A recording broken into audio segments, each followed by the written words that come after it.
Hello, and welcome to Greet the Week. I am Mona Duncan, and today our topic is on looking at how we can brain train our brain for pain management. And Hmm. so let me bring up the screen so you can see my PowerPoint, and I'll share that with you and put it in full mode to see the whole thing. Okay, so now brain train for pain management. And so I have it here to kind of break down what just the brain, I'm going to ask myself a question. Or ask you a question. Is the brain an automatic system? I mean, there are some systems that we have that are automatic. Our heart, once it starts beating, it keeps beating until it doesn't. And so, what about the brain? Is it an automatic system? Well, maybe in a couple of different ways. Is we have the conscious brain that we're aware of, and the unconscious brain that we're not so much aware So of. much work. Am I having feedback? Is that me with me? I'm not hearing it. Okay, thank you. I don't know what. Okay, anyway. So, what the brain is, the brain receives information from the body, especially the unconscious or the creative mind, receives information from the body. It interprets the information that it's receiving and it directs that information back to the body and through the body. And then train. What does it mean to train? Well, it means to teach, to instruct, to educate, to coach, to guide. There's a lot of other words that we might could use there, but to training is to making it more permanent rather than. And then what also we're going to train it for what? For pain management. And that management is to govern, to oversee, to supervise. And so also in looking at the pain itself, it can be looked at and talking about and thinking of it being physical or emotional or mental. Just so the brain. Um,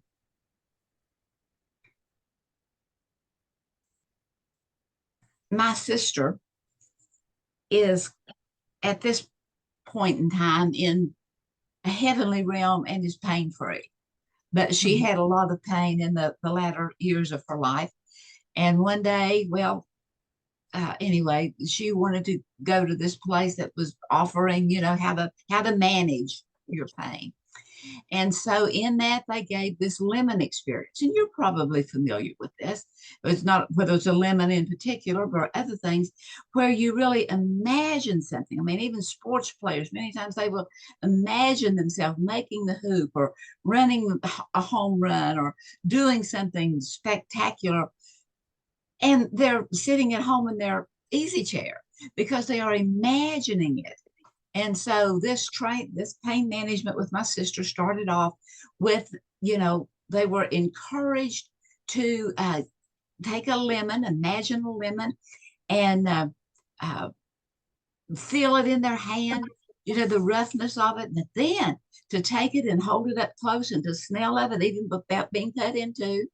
And then they were to close their eyes and imagine that they could put the lemon on the desk and cut it in half and then pick up both halves and bring it up to them and maybe even squeeze it a little bit so they can have a couple lemon drops, fall on them. And oh, she just thought that was absolutely wonderful how you could, imagine all those things. But although the teacher was telling them that's kind of what we're going to do, then but before they started, she says, let's measure your pain. Right now, on a scale of 1 to 10, how much pain are you experiencing? And to kind of sort it out, is it all over or is it in one or two particular areas? So not only measure the pain, but locate it so that you know where it is. And then they were encouraged, as she had already given them, what we're going to do with the lemon.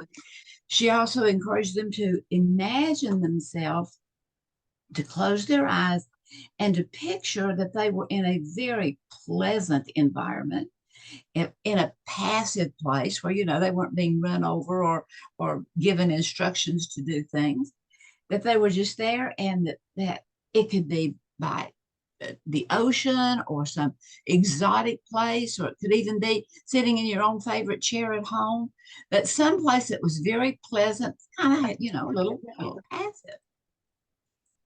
And then they were talking about activating their senses. What are you seeing, whether it's in the place or the lemon itself, or what are you smelling? What are your senses uh, noticing and telling you? And then the ending of the thing was to then, now while you're there and you're making all of these imaginations, then measure your pain. And the fact of the matter was, the majority of the people were elated because they measured their pain, and it was less than it was when they walked in the door to have the thing. And my sister was just delighted with the results, but yet at the same time, she mentioned her lament that it's only temporary and you can't do something like that all the time. And so my response to her was, contraire, dear sister, and contraire, dear friend, it can become permanent, because that was a one-time introduction into, but we can practice permanency. We can begin to teach our brain how to think differently, so that the response of the body, the response of the brain's thinking and messaging to the body, can respond differently also. So, so how you practice permanency, just three little steps, is to take an adventurous trek into uncharted brain matter. You have these thoughts that come again and again, and you have all kinds of habits, and they've just become habits more than. So as we begin to delve into that uncharted brain matter, our eyes begin to open. We begin to see, oh, well, I remember smelling that. I could really smell that onion. I mean, well, an onion or a lemon, whatever it was, that those things that our body will respond to those imaginations. And then that we can take a little tiny seed and begin to plant it so that it can grow. Point number 2 is that each repeated mental workout wears the path a little deeper. Imagine that it is a beautiful lawn or even a weedy patch, but whether it's beautiful or whether it is not so, if you start walking across it again and again and again, you will make your own path. You will make a new path that goes through the lawn or goes through the weed field. And as we begin to wear that path, the more we mentally express it, the more solidified it becomes. And so then eventually the brain is trained to think that way, to kind of automatically take that new path, even though, we may have some contrary thoughts on occasion, because practice makes permanent. The more we practice something, whether it is the habit, how many habits do you have that you may want to modify? But they become so permanent that you keep going back to them. So here's a little graphic that I made up that, here's our road to success.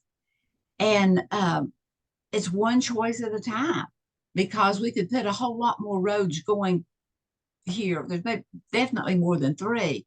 We could try, fail, and give up, or we could say, well, this is the same old, so just forget about it. That what it is to make it permanent. We want to make it permanent.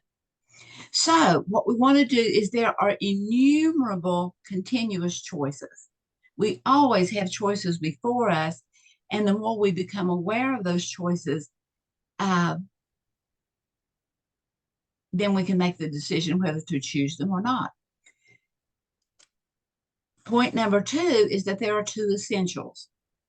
Remember the initial training, Remember all that imagining and how you really could touch the lemon, you could smell it, you could feel it on your face. And if you even bit into it, you could maybe, squint your eyes because that response was so legitimate. But then do it also. The second essential is to do it daily at the same time and in the same routine so that it's walking that path to make it more permanent. And then well, there's several points here. Be aware of interlopers, meaning that, sometimes we just don't want to do it. And so we'll go back to and being able to handle the challenges with grace and ease.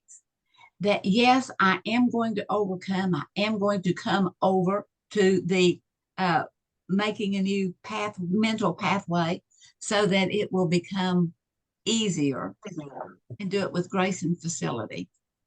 And then also to be resourceful, creative, and pain free. And again, whether that is physical, emotional, or mental pain.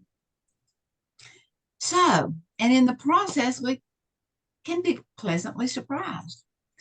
I mean, look at all these dirty dishes. Oh, whoa, what's pleasantly surprising about that? Yeah, big deal.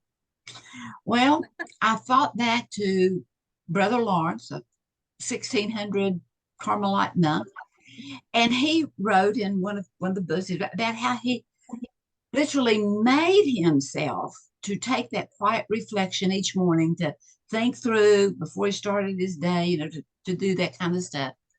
And to his surprise, what was previously a bunch of mundane chores of doing dishes and cleaning up and peeling potatoes, even in the midst of that mundane stuff, that habitual stuff, that washing dishes became a joy.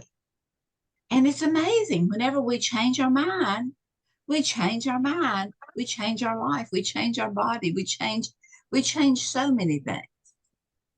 And so, life being life, there will be times when you just do not want to do it.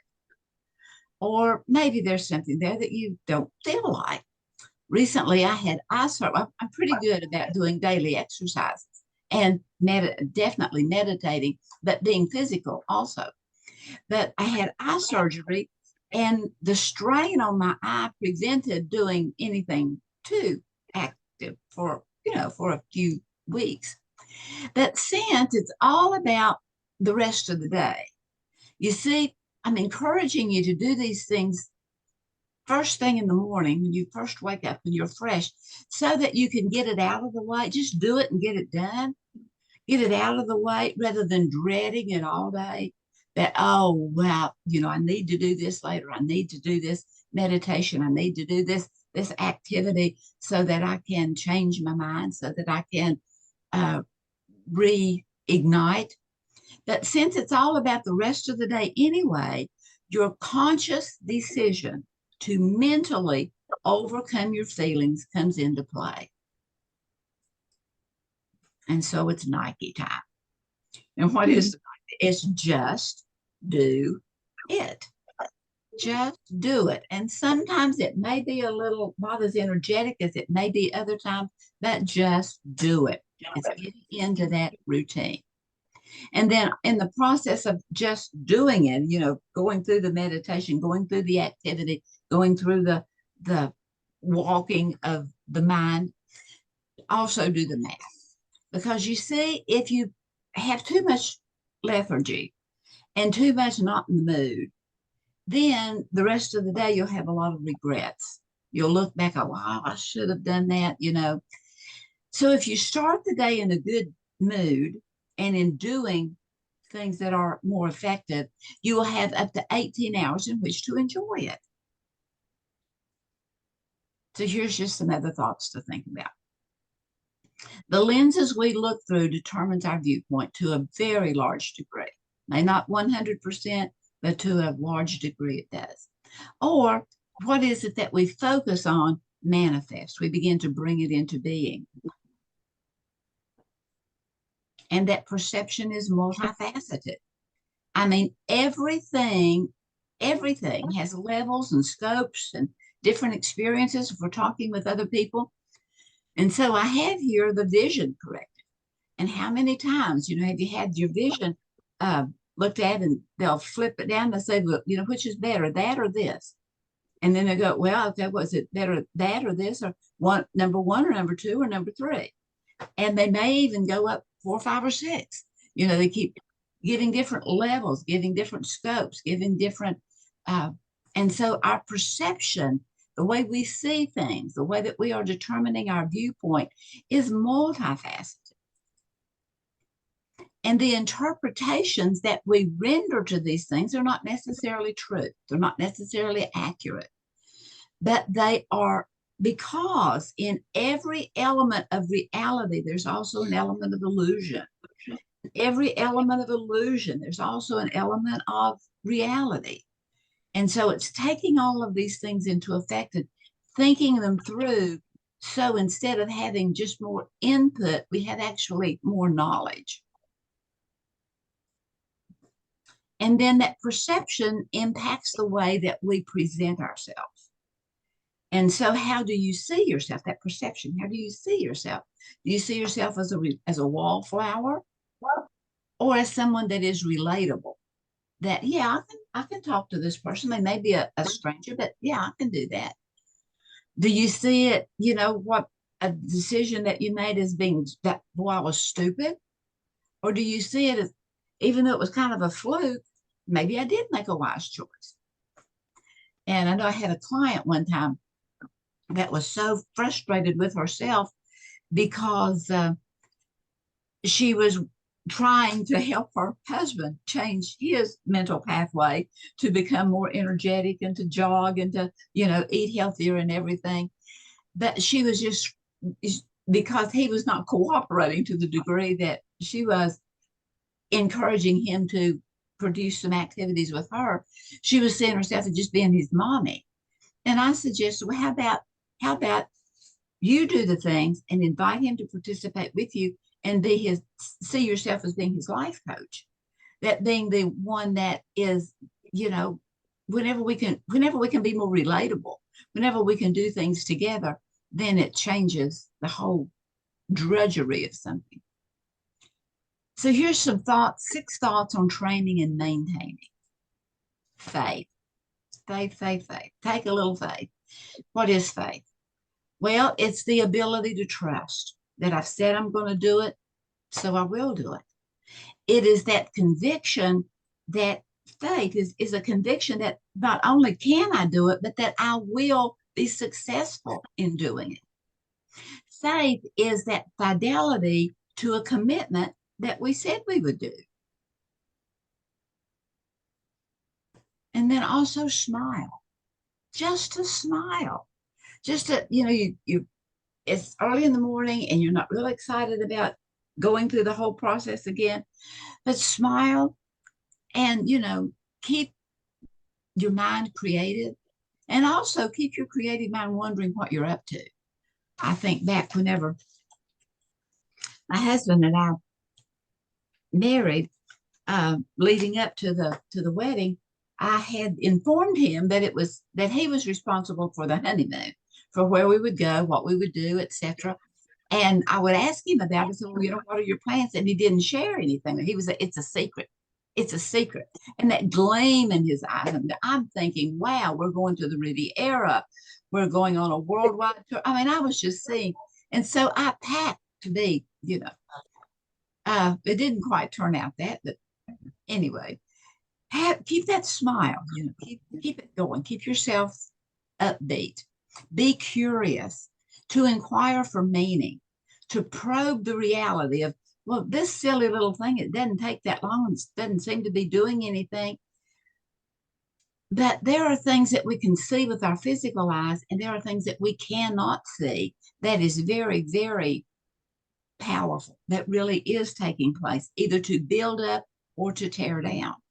So in being curious and looking and probe the reality and begin to test the outcome, pick something up. Am I getting a little stronger doing this? And then occasionally chill out, just hang loose, to move easily and gracefully rather than getting in there and being so overcoming. And then always to meditate, meditate, meditate. What does that mean? It just means to ponder deeply, to consider a variety of options that your brain will continually bring to you. And then also to get physical. One that causes or initiates. It's something that competes in an intended outcome. So it's actually just doing it. Well, think you can? Well, I think you can. And we can retrain our mind. We can retrain our thoughts, and things can turn out to be so much more effective. So thanks for being here, and many blessings.